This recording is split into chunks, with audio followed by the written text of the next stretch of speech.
Welcome to the Falling Off the Floor podcast. I'm your host, Austin Becker, and this is your home for adventure, travel, addiction, recovery, the outdoor and ski industry, and of course, redemption. Okay.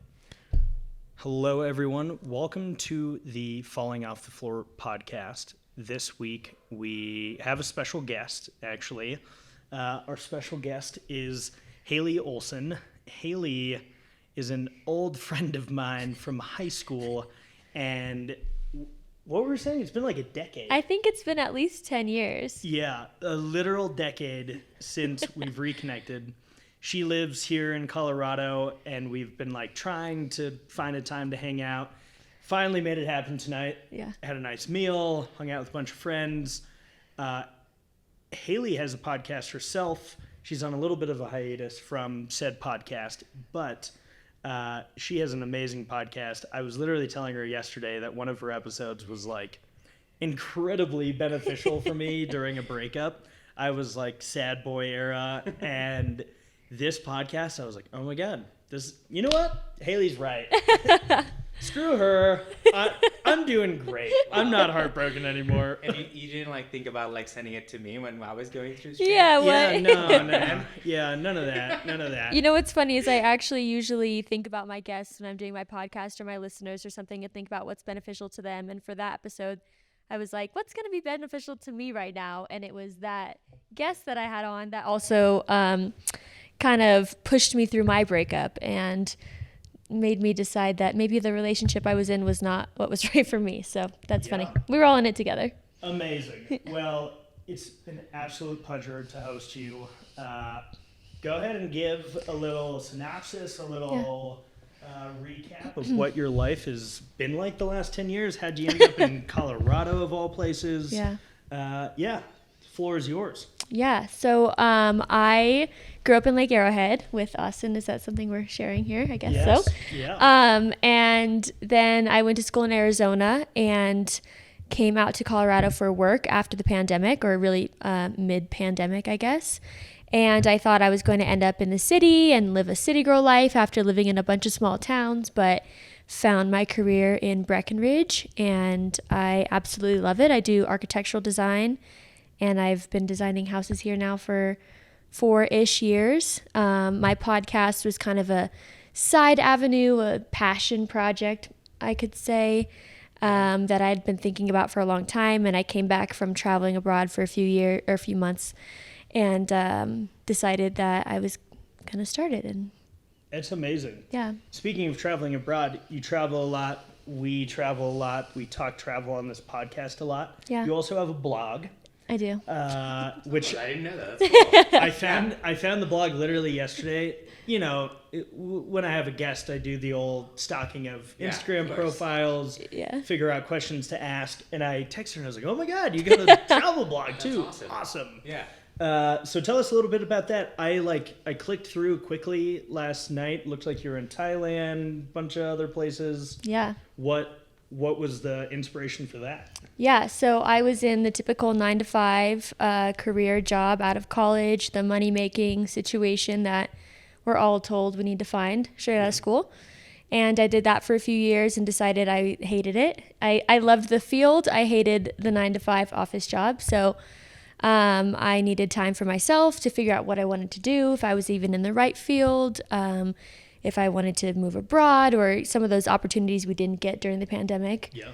And I took a few months off. I went to New Zealand, Thailand, Portugal, Spain, and Switzerland. That's awesome. Yeah. Amazing. And it was incredible. I mean, I feel like I learned so much about myself. I learned so much about the world. I had traveled a lot before that, but this is the first time I've taken multiple months off in a row to just specifically travel and not work. And it was, such an amazing experience. I feel like traveling is the best way to learn about yourself, the best way to learn about other people.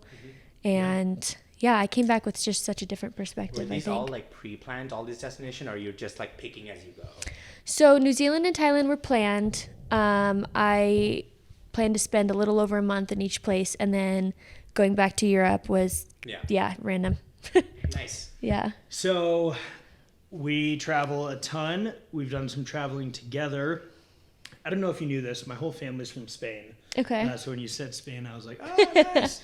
What part? So my family is from Galicia, Santiago de Compostela. Okay. And I grew up spending a lot of time going to Spain and was very much involved in Spanish culture. What was your favorite part about Spain?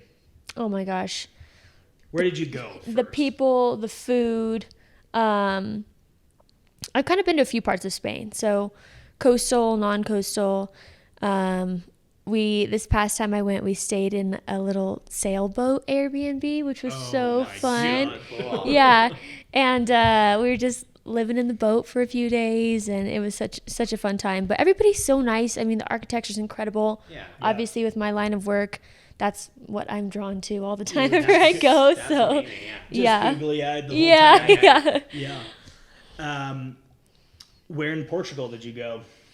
Lisbon. Lisboa. Yeah, Yeah, very good. yeah. Well, Naveed here is quite the world traveler. He has been to...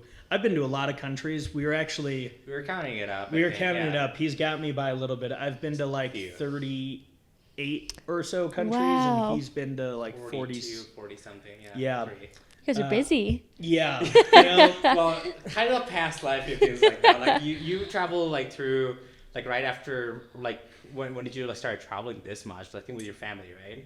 yeah. I mean, I did a lot. My parents, that was like instilled in me at a very young age. Yeah. My grandfather from Spain, when he immigrated to the U.S., like travel was a huge part of his life. And he wrote a book about his life and his travels, and he's been to like 120 some odd countries. And it was like very much instilled from us at a young age, like, go see the world. We're on this planet. Go see the world. Learn how other people live. Yeah. I was telling Naveed this. We went to Cuba this summer. We were able to get visas. Nice. Went to Cuba, which was fucking wild. It's a wild story. Yeah. And I was telling him on the trip, I was like, because I was just finishing school. I had finally gone back to college to finish my degree. And I was like, I've learned more in these 10 days in this like crazy communist country than I have in my entire life of, you know, schooling and everything in literally 10 days. And I think that's what's so important about travel is that then you can come back and have conversations. Like me and Naveed initially connected as friends through, he was talking about travel and photography and all these things. And I was like, yeah, this is a dude I want in my corner. Because I think that is an important thing, not only with friends or relationships or family, to have that connection. I feel like at times, especially us, growing up in the community that we did, a lot of people are like very content with staying exactly where they're at. Totally.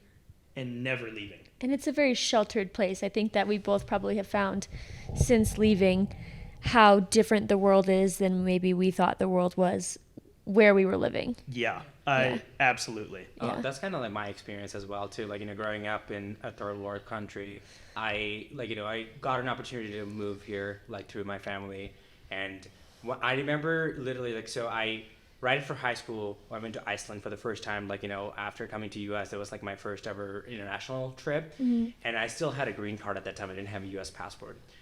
Going through the like hoops to like get a visa to Iceland was stressful. I had the ticket. My friends were going. Like everything was planned. Yeah. And I was like, I might not come. I might not get my visa.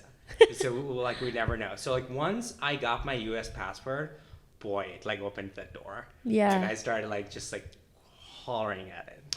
Yeah, I mean, having a U.S. passport is one of the most valuable things on planet Earth. So Yeah. crazy. And it's so interesting hearing another perspective from somebody that didn't grow up with one, right? Yeah. And then you got one, and how much that changed your life versus us. Maybe just take it for granted that we just always have lived in the U.S. and For sure. That's like one of my pet peeves on like when it comes to like people like who are born and raised here, and they're like, oh, I want to travel. I was like, oh, let's go. I don't have my passport yet. I was like, what Why? are you talking about Yeah. traveling? Man? Yeah. You should not be traveling. right. Yeah. Yeah. It was really interesting listening to your story initially, like coming to the U.S.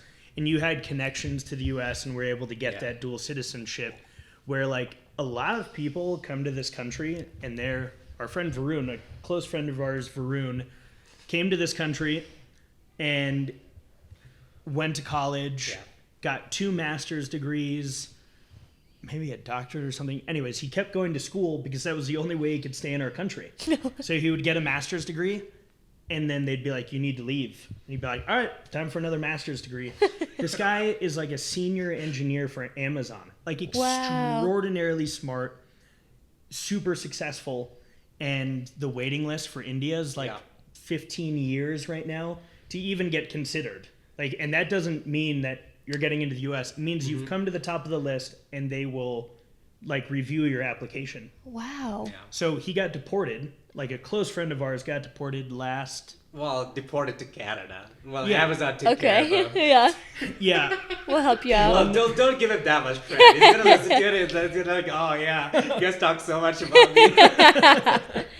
But anyways, it's like, it is a crazy thing to think about. Somebody makes that trek. He grew up with nothing really in India, came to this country, became super successful, and all of a sudden they're like, nope, you're not welcome here. Yeah. And having that U.S. passport or being a U.S. citizen, people that live here have no idea how valuable that is. Right. It is that 100 pieces of paper or whatever it is literally one of the most valuable things on planet Earth. There's very few places in this world that if you show up with a U.S. passport, that they're not like, come on. Sure, yeah. Come on in. Except Yeah. Cuba. Yeah, Cuba was... A hard Skeptical. one, was it? Oh my gosh! Yeah, Like ooh, me and boy. my friend, it took us so long to get into the country. You didn't have any problem. No, yourself I had a lot of problems on the getting way back into to the U.S. Oh, really? The opposite. Major issues being allowed. What back into happened? our We country. need this story. Yeah, so we might have talked about this, but I landed in Tampa. I think you did I did Miami. Miami. Yeah. Okay. I flew through Tampa. For people that don't know, that is literally less than a 20-minute flight. That is how close Cuba is to the U.S. Okay. You literally go up and you're already landing. And so I landed in Tampa.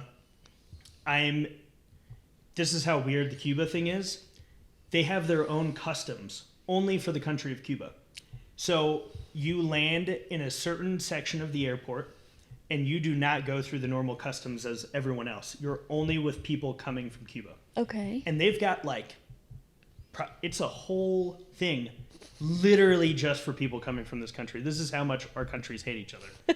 I show up and the TSA enforcement agent or whatever, he's like really chatting me up and he's like letting everyone else go through. And I don't know if I looked at them the wrong way or something, but I knew something was off. This was last year. And he referred to our commander-in-chief as Trump last year. Oh. And he said something along the lines of, do you understand that our commander-in-chief said that you can't go to this country? And I said, well, I got my visa right here. Yeah. I can come into this country. Trump is no longer in office. I'm not sure if you knew that. He's been out of office for like many years. And this guy is like drilling the fuck out of me. And it finally, I'm there for like 15 minutes and I'm thinking to myself, like, they're going to pull me aside. I'm going to have to go into some office and like get grilled. He's asking me questions about communism.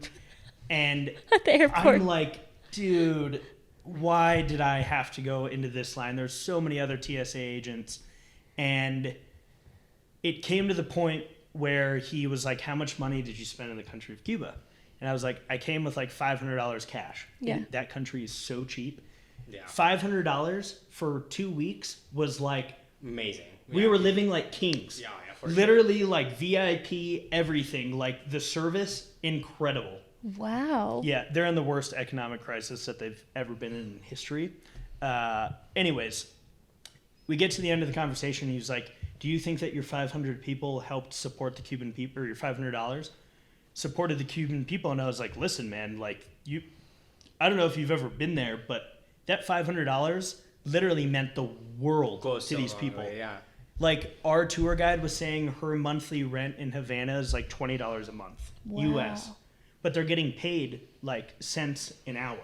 So you could work. We had a tour guide in Valle Vinales on the bus, and she told me she works 7 days a week, 10-hour days, so 70 hours a week, and she makes like $22 a week from 70 hours. So an American $20 is like, that's not that much money. Right. Yeah. Us giving somebody a 20 as a tip, they would my God. literally crying. Like, this is my entire month's salary.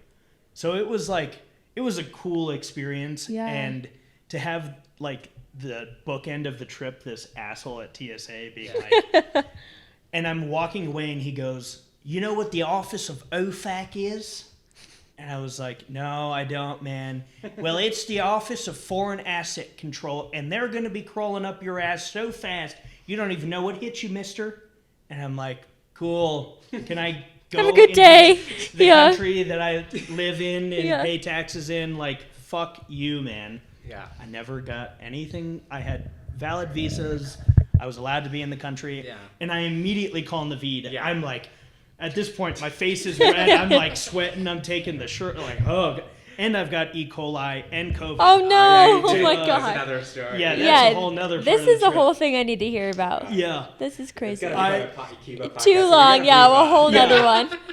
But I called him and he was like, no, I walked right through. I didn't have any Wow. issues. So I just got like some asshole. Yeah. But that country is. Yeah, you Wow. just see like so many different types of people there. There's like such like nice human being, and the problem is like, you know, US and in itself just like paints this like really awful picture. Like, you know, before we even went to Cuba, like, you know, my parents and everybody, like, you know, like, because our perceptions are like, oh, Cubans are out there for Americans. Right.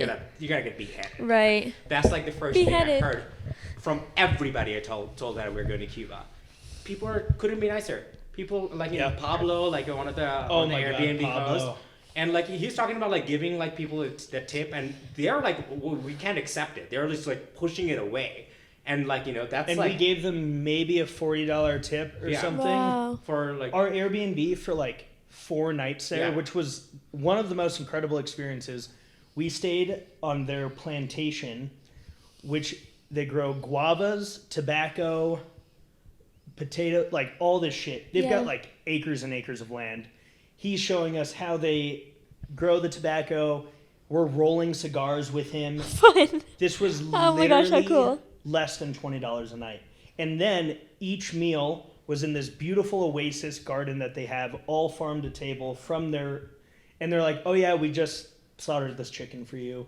So we just cooked this up, and the most incredible meals, literally fresh from their farm. Wow. And we were paying $20 a night. So what made you decide to go there? And did you feel safe? Like being a female, single, like lonely, whatever. Like if I'm traveling alone, there's countries I definitely have to keep off of my list Yeah. just for safety. I mean, we saw a lot of single women travelers in Cuba. The cool thing about Cuba, for Americans especially, is Barack Obama went to Cuba during his presidency and basically got rid of all the embargoes. What also came with that is that the Cuban leader at the time said to the Cuban people, now that we have Americans coming into our country, they're going to revitalize our economy. If you even touch an American, you will be beheaded in the streets. Like capital punishment. If you even look at an American or a European the wrong way, you're doing time in prison. yeah. So they love Americans, but they are terrified of us. Okay. Taxi drivers, if they get in a crash with an American in the car, they're literally going to prison. So Wow. there's that aspect where, yes, people don't want to fuck with you, Yeah. but like in any country, Yeah. here in America, there's always a chance. Yeah. You know, people are wild. Yeah. So I tell people this all the time. Everyone's like, "Oh my God, you went to Cuba." Go to Cuba. It is not what you hear in the history books. Like, the Cuban Missile Crisis is over. The Soviet Union's been gone for a very long time. And there is I mean, yes, they're a communist country, but I think that word communism is, like, taken in a very bad light. Yeah. Yes, it is a really dumb system, and we saw the results of a very poorly managed government. People don't have money, don't have food, don't have anything. But as a woman traveling there, yes, I'd go. Okay. It's like, Highly recommend it. Okay. For sure. the things you have to watch out for are Americans cannot stay in hotels, and we can't get medical care. Okay. And So Airbnb. you have to Airbnb, Okay. and you have to have what's called a host. So once you get to the Airbnb, they're almost like your diplomat in a sense. You have to stay with them. And there's certain bars that you can't go to and certain restaurants you can't go to because they're owned by the government. Okay. The Cuban government owns like 90% of the businesses in Cuba, which is also another really fucked up thing. Like Pablo, our amazing host, he has to give 80% of his tobacco crop to the government every year. 80%. He can only hold on to 20%, and that's his taxation.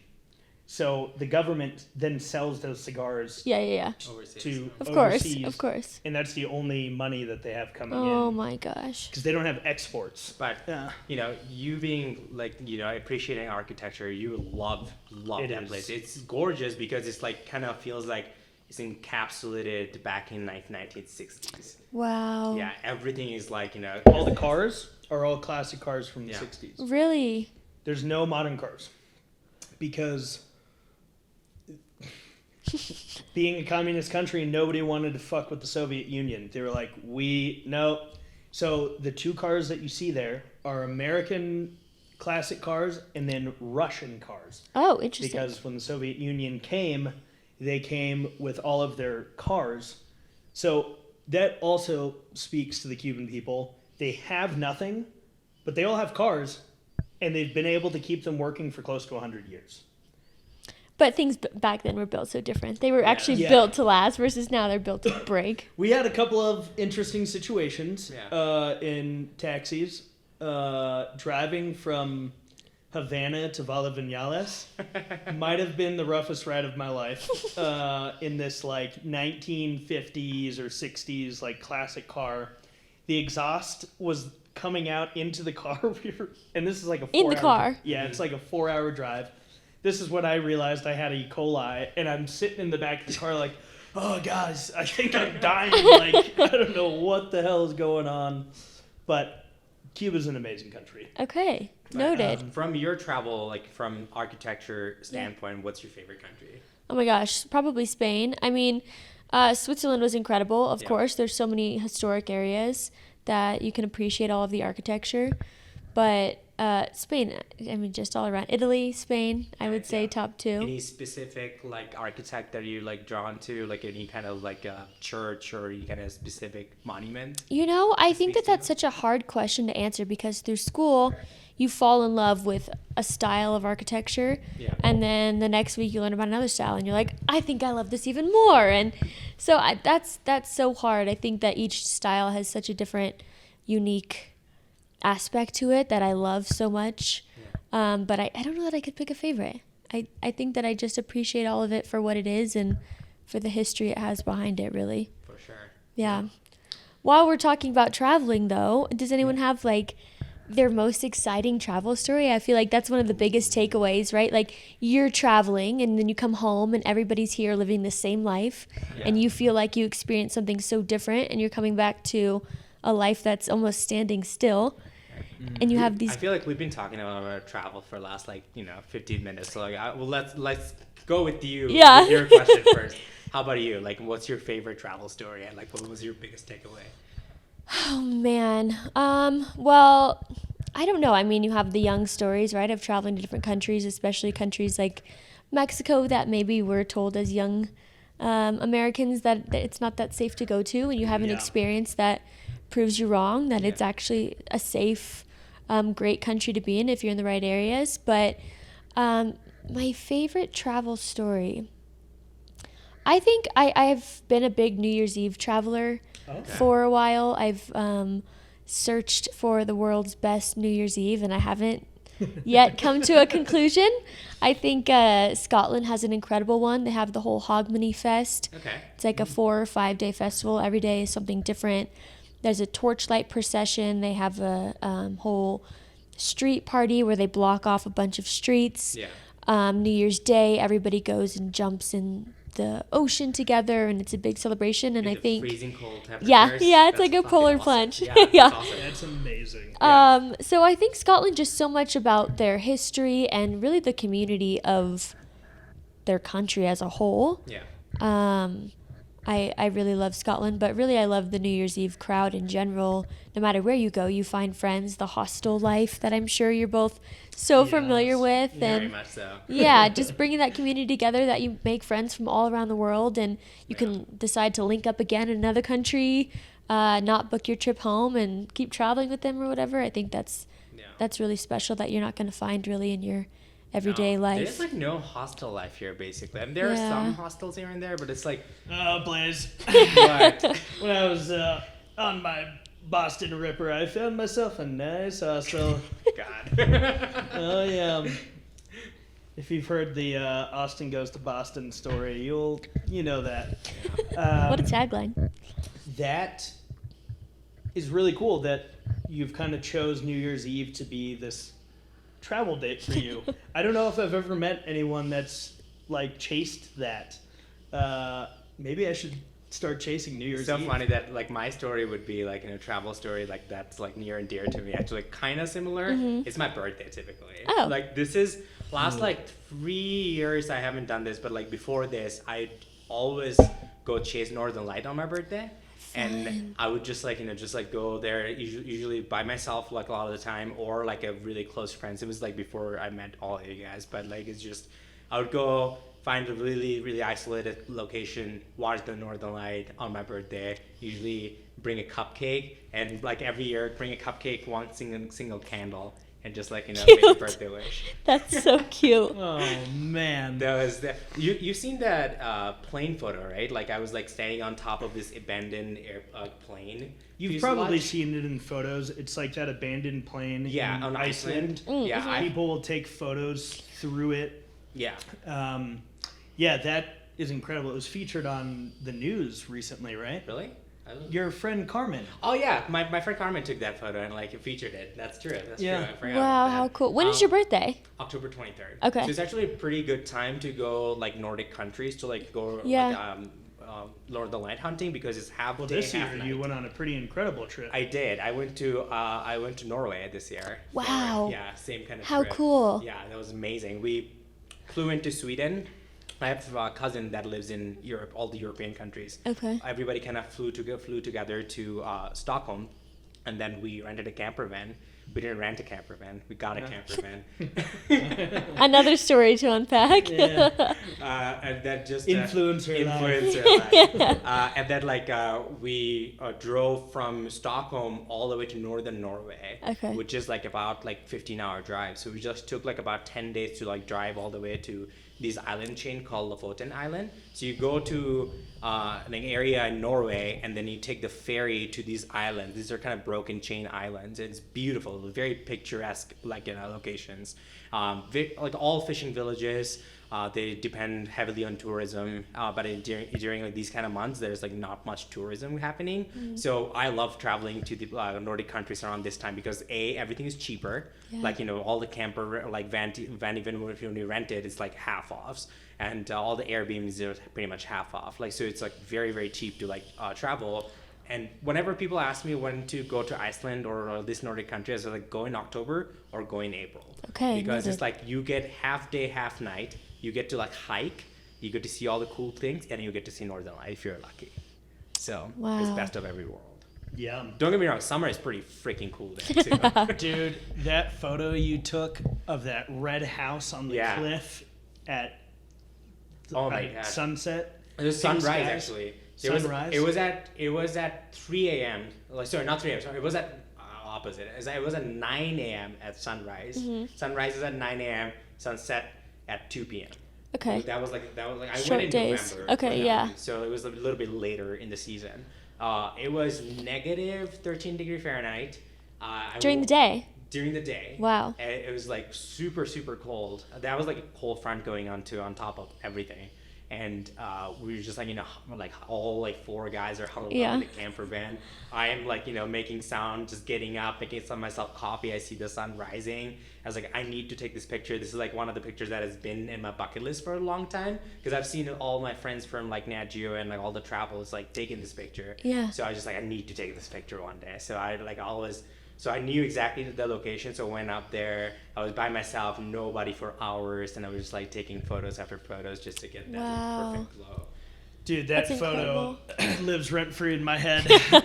That's a good one. God, I've been sitting here trying to think travel stories. I mean, this was just like recent, so I'm not going to talk about it again. I mean, Alaska was just such a magical experience for me as a professional skier. Like, this is like, that is the pinnacle of big mountain skiing. And it literally, as a kid, like 5 years old, watching ski movies, I was like, oh my God, I have got to do that someday. So standing on top of those cliffs with like Daniel and my closest homies, like looking down these couloirs, that was magical. But we've talked about that a lot on this podcast. Most memorable trip. How about something with your family? Like, yeah. With your family, right? Yeah, traveled a bunch with my family. There was one, we took a cruise when I was a freshman in high school that was 38 days. Wow. And we started. That is a long time on a boat. It was incredible. We went all throughout the Mediterranean. 28 days, but still.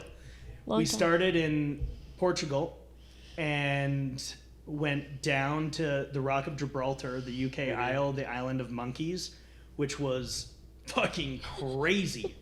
You literally go up the Rock of Gibraltar and you have like, there's more monkeys than humans on the island, and they're just like jumping all over you. What do they look like? I mean, I've seen monkeys, but every monkey's a little different, right? You see like the Southeast Asian monkeys. There was smaller ones for sure, big ones. I'll show you some pictures after. Okay. That was incredible, and then we went from there across, I think it's called the Strait of Gibraltar. Yeah. You go past in between Africa. It's where the Mediterranean Sea opens up. Okay. To the Red Sea. The Red Sea. So you go through the Strait of Gibraltar, and we went to Africa. So we went to Casablanca, Morocco, and then back up the Strait of Gibraltar, and essentially just did the European coast. So like the south of France was just incredible. We went to Monaco, which as a Formula One fan, that was like a legendary experience seeing where the Monaco Grand Prix is. Yeah. We went to the famous casino there. Our mutual friend Shaden, he travels a lot, and a few years ago he like posted a photo in front of the casino, and I was like, oh God, that place is so magical. Nice. You think Vail and Aspen are bougie? Oh yeah. You pull up to Monaco, and it's like, if you're not wearing $400,000 worth of jewelry and Prada, it's like they're looking over their shoulder at my dirty Americans. Oh my gosh. And pulling into Monaco, the crazy thing is I wake up that morning and my dad's like, go out on the deck. So go out on the balcony on the ship, and the yachts that were in the bay in front of Monaco, I kid you not, were almost the size of the cruise ship. Oh my gosh. Private yachts. Yeah. 2 helicopters, one on the front, one on the back. Like, where there's no concept of money in Monaco. Please, to those people who might have those boats, if you need someone to just tour them for you, we are more than happy to do a podcast on the boat. Yes, absolutely. You met Blake. Yeah. My last tenant at the condo. He lived a pretty awesome life for a few years. His dad is like an executive in the yachting industry, and he, after college, decided, I'm going to go be a deckhand on a yacht. Mm-hmm. So his dad gets him in connection, and we have talked about Monaco and the south of France. This guy lived essentially like is that the name of the show, Below Deck? Mm-hmm. Yeah. The show about yachting. Yeah. he like knows all those people. He used to like travel with them. But it's a pretty incredible lifestyle. Like when the boat's at sea, you're working a lot, but then it just docks and the multi-millionaire owner leaves. Yeah. And then they just go and explore all these countries, and then they come back to the yacht, and they're getting paid the whole time. It's wild. it's a pretty awesome lifestyle. Yeah. But yeah, that trip I think might be one of the more memorable trips that I've taken. We went on from Monaco. We kept going up the coast. We went through Italy and down the panhandle of Italy, and we ended up. I don't know where the cruise finished, but wherever we were, we flew back to Madrid. Mm-hmm. My brother was studying abroad in Madrid, so we flew back there. We saw friends and family and stuff in Spain, and spent time with my brother while he was traveling abroad, and spent time with his host family. That trip, that one lives rent-free. That sounds awesome. That was a badass trip. I don't know. I can do 28 days on a cruise ship. I almost feel like what's that show, White Lotus, where you really get to know everybody so well, right? Like the resort life. I will say, like when you're on long cruises like that, they stop at ports for like quite a bit of time. Like in the south of France, they probably stop for like 4 days, and you can come back to the boat. But a lot of people choose like, we're going to go explore the south of France and we'll stay in like a hotel or a hostel and explore around and then come back to the boat before it leaves. Gotcha. A lot of people do that. On those like long cruises, it's like they know that people can't just be at sea. I mean, some people live on cruise ships now. There's these new cruise ships where you can buy a condo on a cruise. Listen, say what you want about cruising. It is honestly a cool way to see things. You literally go to sleep and you wake up in a new country. Yeah. And you didn't have to do anything. It's not like flying where you have to do customs and all this shit. You literally just wake up and they're like, you're in Monaco. Awesome. Beautiful. Awesome. We were in Africa 12 hours ago. Yeah. Sweet. Dope. I'm going to go enjoy this now. A good way to live the retired life, I guess. Yeah. All the food and drinks you could need, the pools, the people, the entertainment. To me, it just seems so easy. I don't know. Traveling needs to have like a little bit of that like stress factor to it. I feel like. Well, we'll check back in when you're in your 80s and see if you still want the stress of traveling. Yeah, exactly. So, fair. On the topic of travel, what I know you mentioned you're working at a new firm now in architectural design. Head's kind of down, working hard. Do you have any trips on the docket? Yeah, so, I mean, of course, travel. I work to travel. I love my career. I cannot imagine doing anything else, but travel is my life. So next month, I'm going to Belize for a little while. Love Belize. I haven't been yet. Yes, I'm excited. Great choice. And then my sister's getting married this summer, so there's a lot of wedding festivities, bachelorette parties, that kind of stuff. So this summer's pretty full after that trip. And then actually our friend Taylor, she's getting married in France next year. So I'll be out there for her wedding. Amazing. But as much as I love my career and I hope to do this for the rest of my life, I also see myself maybe stopping this for a little while in the upcoming years, taking 6 months to a year to just travel again. I think there's so much beauty and just so much that comes with traveling in your 20s that you're not going to get once you start the family and have the kids, and you can travel with them, but it's not the same. It's not the same experiences. So I haven't figured that out yet. Like I said, I love my job. I don't want to think about not doing that, but I also know that my 20s are nearing an end, and if I'm going to get it in, I want to do it in the next few years, so, yeah. Yeah, early 30s, too. You can even push into your 40s. I mean, this guy's a geriatric, basically. How old are you now? 31? You're over the hump. Nah, it's okay. I heard we can take a few years off of our birthdays from COVID. Yeah. So you're actually 29. I am 29. Yeah. Well, that makes me 25. Yeah. You can no longer say I'm closer to 30 than I am 20. We're aging backwards now, really. Yeah.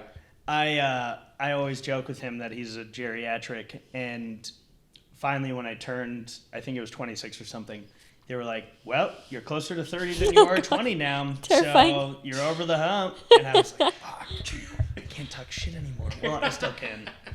We've got like a very diverse friend group. Yeah. We've got friends that are almost 40 that are probably charge harder than us. Yeah.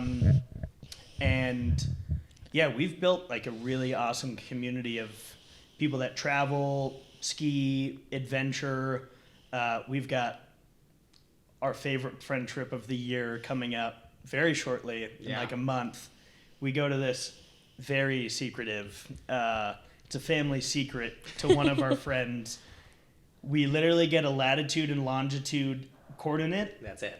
And it's somewhere like an hour and a half outside of Moab. But like last year, We went. Wait, how do I come to this? it's pretty incredible. You're more than welcome to Yeah, come. more than welcome. Danielle might have to kill you afterwards. Okay, yeah. Well, I mean, honestly, a risk I'm Yeah. willing to take. You might have to do like a sworn to secrecy thing, you know. But last year I show up, there's no service. Yeah. Like you are out there. Yeah. But Canyonlands, it's like on the backside of Canyonlands. It is the most gorgeous landscape like ever. And we stay like in a canyon. She's been going to this spot since she was like a kid. Okay.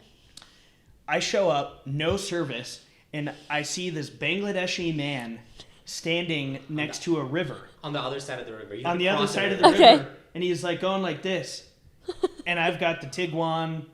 I got all the shit in the car. And this is a flowing river. Yeah. This is not like just like a little creek. This is a full-on fucking Colorado River or Arkansas River, whatever it is. And he's like, yeah, you got to cross, man. And I'm like, what the fuck? The water literally goes up like to your doors. And I'm just driving like A sedan, yeah. like a small SUV, and get across the side. And, you know, the next explanation's like, take a right at the rock, go over the boulder. There's if a you see sand dune you gotta yeah, cross there's too. a sand dune that you'll cross. If you see the North Star at 24 degrees north of the moon, you're in the right direction. I'm like, what the hell did I just get myself into? And we go on last year we went on Memorial Day weekend, which is if you go to Moab in Memorial Day again, Right. it's just Cut shoulder it. to shoulder. Yeah, It's like, yeah. And we Don't do barely it. saw anybody. we literally didn't see anyone. Anybody. You were so far out there. And What? There's like it makes Moab look ugly. it's so pretty over there. There's a waterfall right next to where we like stay. How did they find this place to begin with? It's a family secret. Yeah. We But don't even know. Okay, someone found it way back in the day, and they've Yeah. just Yeah, we There are are kept like Big shot. slot canyons after slot canyon. You can hike for hundreds of miles, like it's just endless. Over there. It's Wow. literally incredible. So you have the coordinates. Well, yeah. After slightly. the episode, we could talk. Yeah, you know, we'll see. No, yeah. But you're more than welcome to come. It's our big group trip we do every year. There's probably like, at this point, probably 20 people coming. Yeah, Wow. It's so much our fun. family has grown a little bit. Yeah. Wow. Last year, Watson, who you haven't met, Daniel's dog, was the smallest months, thing. Like a So golden small. retriever puppy that you could fit in your palm. And now he's like 70 Cute. pounds. But he was just frolicking the desert. Such a fun trip. Oh, wow. So we've got that coming up. I do something called the Great Thaw every year. I spend so many months freezing my ass off Yeah. that I need like a warm tropical place. Yeah, Maybe yeah, I'll yeah. come meet you in Belize. Please. Yeah, the more the merrier. I mean, honestly, I've I've- never been, so. I've been to Belize, incredible country. I haven't been to Costa Rica, which I feel like I'm like really over warm tropical places. Yeah. Not to be offensive, but they're kind of all the same. Yeah. In a sense, it's like, oh, that's a beautiful beach and a palm tree in the jungle, and it's like, cool, awesome. Yeah. But I feel like Costa Rica is like really unique, so that's been like, all right, I guess I'm gonna do Costa Rica. I think this year. Costa Rica seems to be the place of the year, though. I've seen so many people traveling there this year. Like last year was like the summer of Europe. Everyone went to Europe, and everyone that didn't go to Europe, you're like, I wish I was in Europe. Now I feel like this year Costa Rica, everybody's in Costa Rica, and I'm like, are the flights cheap? What's going on? Like, how is it Yeah. popping up cheap. on It is. Instagram? It's Like, very cheap. yeah. Once you get there too. Yeah. Yeah. And camper van plug that I think is coming through for Costa Rica as well. Oh, nice. So from what I've heard, Costa Rica, if you want to see a lot, get a van and just go. Yeah. That's my advice to anybody traveling anywhere. Yeah. Find a camper van and just like, you're kind of like combining your Airbnb and the mode of transport like In together. one. Yeah. And you're just like doing it. Unless like you're staying in one country for a long time, it doesn't make sense. So like you use public transport. But like for the most part, if you really want to see everything and going through like multiple different like spots, definitely get a camper van. Yeah. When you were in the Middle East this year, you didn't have a van, right? No. You For rented a car. that, I mean, I was like with my family half the time, and then like I was like by myself half the time. So I kind of got a just like a car, and Rental I was car. driving. Yeah.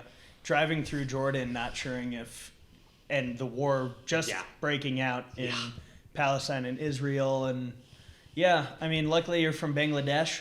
That passport might actually help you in that part of the world. An American passport, on the other hand, is probably not so good in I certain had both places. of mine with me. Yeah, so depends on who you're talking to. I'm from Bangladesh. You don't. Yeah. I don't even know what America is. Yeah, Never been. with the thickest American accent. Yeah. Like, what's America? Yeah. Unfortunately, this guy was, well, he had a pretty badass trip too. He all over the Middle East and Egypt, all these places. Yeah, but I while missed we out were on in Alaska. Okay. God Oh, damn it. man. Yeah. That was pretty incredible. So, enough about traveling. Yeah. What makes Haley Olsen Haley Olsen? What, outside of travel, what do you do here in Colorado? I know you snowboard, you like to hike. What does your day-to-day look like? Yeah. Day to day, what I would like versus day to day, what I do. I do love my job, so obviously I've talked about that a lot. That takes up so much of my time. Being in a company of 2 people is so much work, but so fulfilling. So I'm just trying to grow and learn and do that as much as I can. In my free time, I love throwing pottery. I do that a lot. Did Jason teach yeah, you? yeah. Yeah, sure. I did a few of those classes, and I taught ceramics for a little while after college, or actually I think it was during college. And then I got out of college. I came here and I sold a lot of my pottery at holiday sales and stuff like that in the community. So Amazing. that's been something I've loved. Rock climbing. There's a lot of great climbing out here. Yeah. Amazing. Yeah. I don't know how we haven't connected sooner. That is literally like, this is everything we do. Really? We don't throw pottery. Yeah. Sometimes I wish I threw pottery. Do you have a wheel? I'm getting one in my garage this summer. Oh, please. So we can just We'll open all the come garage. over. Yeah, we can all throw, climb for the day. Oh, yeah, please. yeah. We gotta escape the Denver heat. Yeah, come up. Yeah. Amazing. What do the next few months look like for you other than travel? Are you sticking around here in Colorado and crushing away? Yeah, so Colorado's the mountains of Colorado, best place to be in the summer, right? The winters are cold, long, you want to travel, get away, or, snowboard, ski, whatever you prefer, but the winters are long. So finally summer's coming around. I don't want to go anywhere. I have a few trips coming as far as, like I said, the wedding and stuff like that, but if I can be here backpacking, camping, hiking, I was just about to ask about backpacking. bask in the sun. Have you done any backpacking trips here? I have. I've done a few up here in the Gore Range, just Nice. behind us, really. Yeah, I yeah. guess. A couple in Aspen, but this summer there's some lakes. I'm a big backpacking to a lake That's spot. kind of how we like it too. That's awesome. Yeah, so I just got a new little. It's actually a wood burning camping stove that's small, right? Like that fits in your backpack, but the fire makes electricity so you can charge your phone. I know that one. Yeah. Yeah, I just got this yesterday. I almost bought that one for last year too. It's pretty awesome. Yeah. Yeah. I got it yesterday, so we can try it this summer and see how it goes. But I'm excited. Amazing. Yeah. We do a ton of backpacking as well, so Cool. we'll connect and Okay, we'll cool. do some trips. Yeah. I really want to do the 4-pass loop. Hopefully we get some. Yeah. I don't even know what It's coming day up it pretty is. soon for the second. 4 days. In 4 days. Okay. Yeah, Let's get on it. very soon. Yeah, we try and do some of the reservation ones just because they are fucking awesome and they're reservation based for a reason. Yeah. So Conundrum Hot Springs and Maroon Bells, Yeah. We actually had reservations for it last year.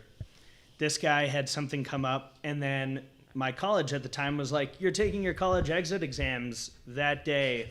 No way to change it, so that was dope. I thought Jordan was going to actually kill us that day. Jordan was so pissed that we could not go on that trip. And, I mean, rightfully so. So we're going to do Conundrum, Hot Springs. We do stuff in, like, Rocky Mountain, Indian Peaks Wilderness. And then, I'm renting out my condo the whole summer. And probably after that, and I'm just going to kind of hit the road, travel a bunch. I'm getting like a pop-up tent thing for the top of my car and just going to mountain bike, climb, make content, record podcasts, and see this awesome country. The true mountain man lifestyle. Mountain man lifestyle. What's like number one on your list to go to first? Are you heading up north or? You know, we should do Glacier. Yeah, I was gonna say Montana's always the summer spot. Laura, who I was with in Red Cliff the other day, she is running a marathon in Glacier.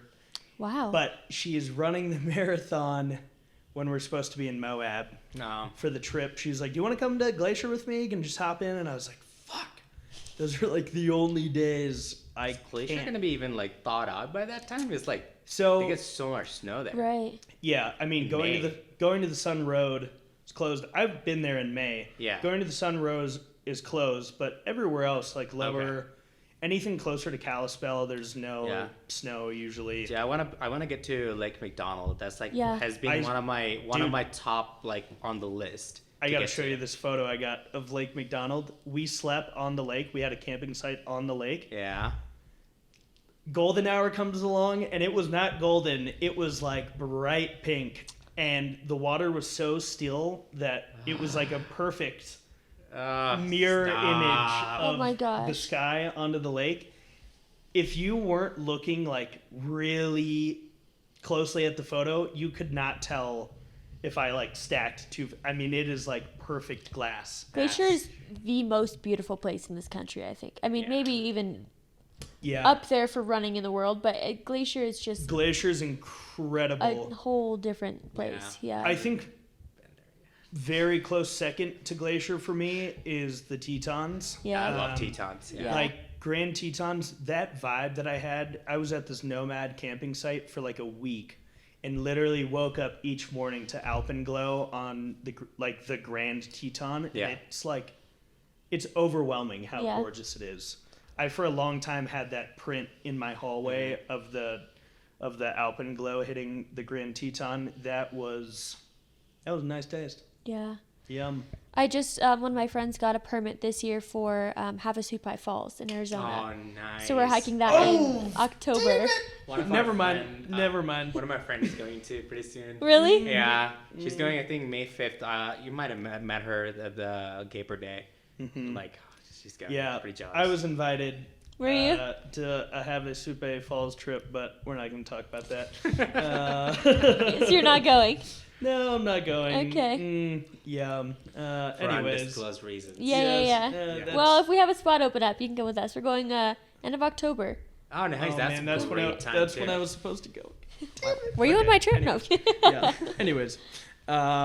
Oh man, I would love to get there too, and like I always like bucket list because I do a lot of astrophotography, and like there are locations around U.S. that I really want to photograph, Lake McDonald being one of them. Havasupai Falls actually is another one of them too. Yeah. So they gotta happen soon. Yeah. Amazing. Yeah, that's on my bucket list as well. Yeah. And then I would love to get to Badlands, like. Mm-hmm. Yeah. Our friend downstairs right now, Erica, is from that area, and I need to like pick her brain about that. Badlands has been like it's always a weird destination thinking going like to the Dakotas, but I feel like it's so far away that nobody goes and nobody truly knows the beauty of it. The photos that I see come out of there are like, wow, I need to get a taste of that ASAP. Yeah. So Badlands, I'd love to just spend a few weeks in Jackson and just frolic in the Tetons. that is like, I mean, I'd really love to ski the Grand Teton. Yeah. The middle Teton, more your taste. That's like always when I looked at pictures of Teton, that's what the most like iconic looking one. Yeah, that's the Grand Teton. Yeah. The middle one. Yeah. That is.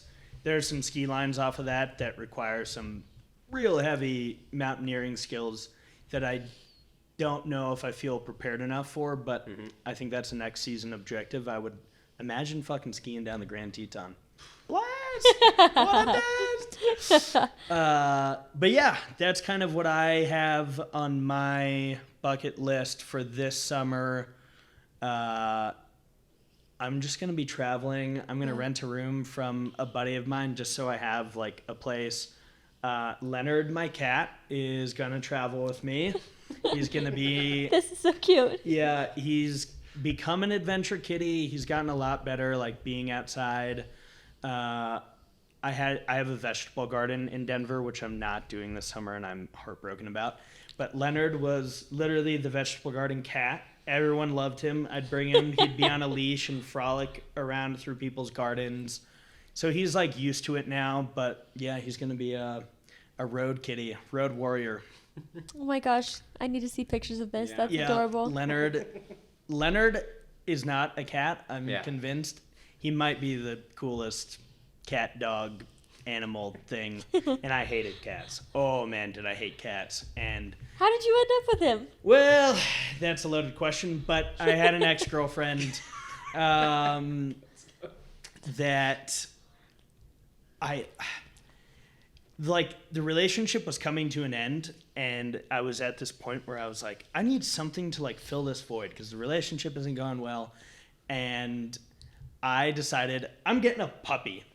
Oh. Just out of nowhere. I'm literally at a dinner party with Nick. You've met Nick. And I look at Nick and I said, yep, I'm getting a puppy tomorrow. He's like, what? I was like, yep, I'm going to find one. I'm getting a puppy tomorrow. And he was like, and then my girlfriend at the time also looks at me and is like, what? You are not, and we were living together. You are not getting a puppy. I'm getting a fucking puppy. I go, next day, I'm holding these puppies and I am like, I am very close to getting this little golden doodle puppy. Cute. And where? I want a golden doodle. In Colorado, some guy on Craigslist with golden doodle puppies. I was getting like in the moment. I was like, yeah, this is actually a really dumb idea. Hated cats. And my girlfriend at the time was like, you should just get a cat. And I was like, you know what? Fuck it. I'm getting a cat. Go straight to the Dumb Friends League in Denver, this adoption center. I love that place. Pull up. I'm getting wooed by all the kittens. They're like throwing these kittens in my face like, oh, you should get this cute little guy. And they were like menaces to society. And I travel so much that I'm like, no, this cat is going to destroy my house. I finally went up to this like old woman volunteer and I said, listen, we'll do a little backdoor deal here. You tell me a little something, a little insider trading. What's the best cat you got in this whole place? She said, kind of looked over and made sure no one was looking. She takes me into the family room, as they called it. She's like, these are all the cats that the kids can play with, like when they come and visit. I walked in. His name at the time was Flounder, before I named him Leonard. Okay. Flounder comes right up to me, starts licking my leg. I look down at him and go, yeah, this one. Let's do it. She's like, that's my favorite one. I come to find out, they like tell you the backstory. He was found in a condemned home in Pueblo, Colorado with 27 other cats. Whoa. And was like fighting for food. Oh my gosh. He was tiny. I thought he was a kitten. He was like a year and a half old, but was so emaciated that you could literally fit him in your palm. Like just skin and bones. Wow. He is the biggest. They said he was a short hair, which at the time he was because he was so emaciated. Now he's this massive puffball, long-haired cat for sure. Shit is all over my condo. Now I got a Roomba going. I got air purifiers, everything to get rid of this cat hair. But he has turned into the most legendary cat. Wow. Literally will greet you at the door like a dog and just go, and anyone that walks in, a stranger, I always say, if we were getting robbed, he'd hang out with the robber. Like literally. Friendly Like kitty. he'd be like, hey, What's up, man? Thanks for coming to my house. Yeah. First thing he will do is just look at you and just like roll over, just like He puts his belly up man. and says, "Rub my belly." I need to meet him. Yeah, he is a legendary Because little guy. I'm not a big cat person either, and I've lived with cats with every roommate I've had since I've had roommates. I mean, every single one has had a cat, and I found a few that have been nice. But I'm really, really excited to meet your cat one day. And Yeah, I'm a dog gal. I am terrified of getting another cat, which I don't think I ever will, because every cat person that's ever come to my house, they're like, "You will never find a cat like this, like ever." Well, you know what happens when you get a second cat? What? It's crazy. Every person I've ever known with 2 cats, the first cat, great cat. The second cat, I mean, Just a shit show. insane. All right. Insane. Leonard, sorry, buddy. Yeah, you Being can't get alone. another cat. Yeah. He's a one and done. Yeah. Aw. Well, Haley, what a pleasure having you on the Falling Off the Floor podcast. Totally random, out of the blue. So much fun reconnecting. Yeah. A freaking decade. I know. Like, you were saying that downstairs. You're like, isn't it weird now that we can say that We're old enough to say it's been a decade. it's been a decade? I was know. like, whoa, a decade, huh? Yep, Yeah. okay. Yep, we're getting, okay. Super fun. Yeah. So glad you were able to come meet our crew and everyone and come hang out with us. No, thanks for having me on. It's so fun to see your friends from childhood grow up and do amazing things and grow into their true selves, really. And well, you too. Yeah. Thanks. Seriously. Thanks. Well, as always, thank you to all of the listeners, and thank you to everyone that supports the Falling Off the Floor podcast. This episode was a lot of fun, and I don't quite know when this is coming out, but it will probably come out on a Wednesday at a time soon. Thank you so much. Talk to you guys soon.